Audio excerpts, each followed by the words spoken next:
जय हिंद। आज हम बीएलएड के बारे में बात करेंगे। अगर आप टीचर बनने के इच्छुक हैं तो आप यह कोर्स कर सकते हैं।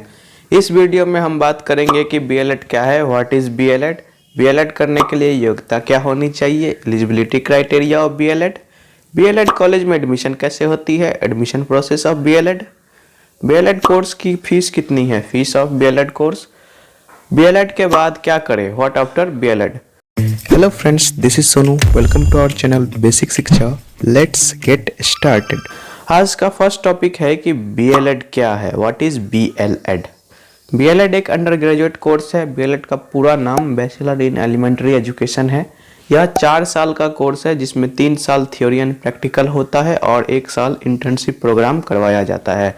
यह ग्रेजुएशन एंड बीएड की इंटीग्रेटेड कोर्स है। मीन्स इस कोर्स को करने के बाद आप वो सारे एग्जाम दे सकते हो जिसकी एलिजिबिलिटी ग्रेजुएशन या बीएड है। जैसे आप यूपीएससी का एग्ज़ाम दे सकते हैं, आप एसएससी का एग्ज़ाम दे सकते हैं, आप रेलवे का एग्ज़ाम दे सकते हैं, आप बैंकिंग का एग्ज़ाम दे सकते हैं, आप सीटेट का एग्ज़ाम दे सकते हैं, आप टेट का एग्ज़ाम दे सकते हैं। आप वो सारे एग्ज़ाम दे सकते हैं जिसकी एलिजिबिलिटी ग्रेजुएशन है या जिसकी एलिजिबिलिटी बीएड है। ध्यान दीजिएगा कि यह कोर्स सिर्फ लड़कियां ही कर सकती है। बीएलएड बाइलिंगुअल कोर्स है, यानी इस कोर्स को 2 भाषा में कर सकते हैं। अगर आप हिंदी भाषा से करना चाहते हैं तो आप हिंदी सिलेक्ट कर सकते हैं, और अगर आप इंग्लिश से करना चाहते हैं तो आप इंग्लिश सिलेक्ट कर सकते हैं। चलिए जानते हैं कि बीएलएड करने के लिए योग्यता क्या होनी चाहिए, eligibility criteria of B.El.Ed. B.El.Ed करने के लिए आप तभी एलिजिबल होंगे जब आप सीबीएसई या कोई और बोर्ड जो कि सीबीएसई के इक्विवेलेंट हो, उस बोर्ड से आपने 12th में कम से कम 50% मार्क्स एग्रीगेट स्कोर किए होने चाहिए, तभी आप एलिजिबल होंगे। अगर आप एससी या एसटी कैटेगरी से बिलोंग करते हैं तो आपको 5% का रिलैक्सेशन मिलता है, यानी आपके 12th में 45% मार्क्स भी हैं तब भी आप एलिजिबल हैं। आइए जानते हैं कि बीएलएड कॉलेज में एडमिशन कैसे होती है, admission process of B.El.Ed. B.El.Ed college में एडमिशन आप 2 तरीके से ले सकते हैं। पहला है मेरिट बेसिस और दूसरा है एंट्रेंस बेसिस। कुछ कॉलेज में मेरिट बेसिस से एडमिशन होती है और ज़्यादातर कॉलेज में एंट्रेंस एग्जाम के माध्यम से एडमिशन होती है। आपका एडमिशन मेरिट बेसिस से होगा या एंट्रेंस बेसिस से होगा, यह उस कॉलेज पर डिपेंड करता है जहाँ आप एडमिशन लेना चाहते हैं। फिर भी कुछ टॉप कॉलेज के नाम मैं बता देता हूं, जैसे डीयू यानी यूनिवर्सिटी ऑफ दिल्ली जो कि दिल्ली में है, वहाँ एडमिशन ले सकते हैं। एमटी यूनिवर्सिटी जो कि नोएडा उत्तर प्रदेश में है, वहाँ से आप बीएलएड कर सकते हैं। गार्गी कॉलेज जो कि दिल्ली में ही है, वहाँ से आप बीएलएड कर सकते हैं। Lady Shri Ram college for women जो कि न्यू दिल्ली में है, वहाँ से आप एडमिशन ले सकते हैं। मिरांडा हाउस कॉलेज, यह कॉलेज दिल्ली में है, वहाँ से आप बीएलएड कोर्स कर सकते हैं। चलिए जानते हैं कि बीएलएड कोर्स की फीस कितनी है, fees of B.El.Ed course. B.El.Ed course की फीस के बारे में तो मैं क्लियरली नहीं बता सकता क्योंकि यह कॉलेज टू कॉलेज वेरी करता है, लेकिन फिर भी आपको एक आइडिया दे सकता हूँ कि कितना फीस तक लगता है।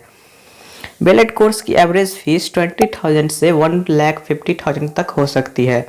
यह उस कॉलेज पे डिपेंडेंट करता है जहां आप एडमिशन लेना चाहते हैं। चलिए जानते हैं कि बीएलएड कोर्स करने के बाद क्या करें, व्हाट आफ्टर बीएलएड। बीएलएड करने के बाद आप अपने करियर को और स्ट्रॉन्ग करने के लिए या हायर एजुकेशन करने के लिए बीएलएड करने के बाद आप एमएलएड कर सकते हैं, यानी मास्टर इन एलिमेंट्री एजुकेशन कर सकते हैं।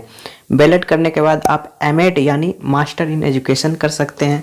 गार्गी कॉलेज जो कि बीएलएड की सबसे पुरानी और अच्छी कॉलेज है, उसके अनुसार आप एमए इन साइकोलॉजी कर सकते हैं, आप एमए इन सोशियोलॉजी कर सकते हैं, आप एमए इन सोशल वर्क कर सकते हैं, आप एमएससी इन चाइल्ड डेवलपमेंट कर सकते हैं।